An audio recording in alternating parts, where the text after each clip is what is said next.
Welcome to Action News. I'm your host, Deborah Robert. Today is an important day in history. Ratified today on August 18, 1920, the 19th Amendment to the U.S. Constitution granted American women the right to vote, a right known as women's suffrage. Today we are going to flash back on life behind Susan B. Anthony and Elizabeth Cady Stanton.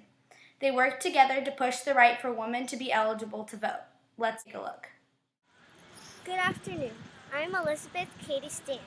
I am an American social activist, abolitionist, and leading figure of the early women's rights movement. My Declaration of Sentiments was presented at the first Women's Rights Convention held in 1848 at Seneca Falls, New York. New York is often credited in initiating the first organized women's rights and women's suffrage movement in the United States. In 1869, Susan B. Anthony and I formed together to push for an amendment to the Constitution allowing women to vote. Hello, I am Susan B. Anthony, and I was born on February 15, 1820 in Adams, Massachusetts. I was raised by a Quaker family with long activist traditions. I met Elizabeth Cady Stanton, and she led me to join the women's rights movement in 1852. Soon after, I dedicated my life to women's suffrage.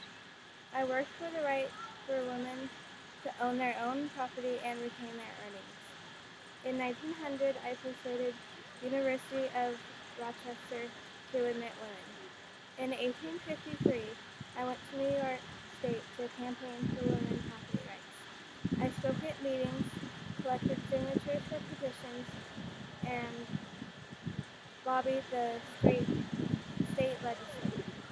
In 1860, the New York State Married Women's Property Bill became law, allowing married women to own property, keep their wages, and have custody of their children. Elizabeth and I campaigned for more liberal divorce laws in New York. And we're back to Action News. 19th Amendment experts suggest that women are finally gaining a measure of the political leverage that the 19th Amendment promised when it gave women the right to vote 90 years ago. The changes reflect the changes in the election. More women than men have voted in each presidential election since 1960.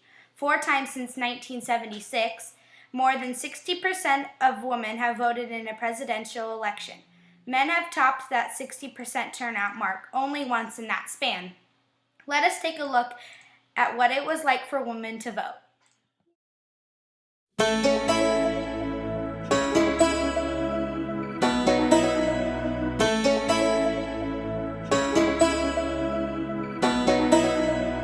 that's the 19th Amendment. You're welcome!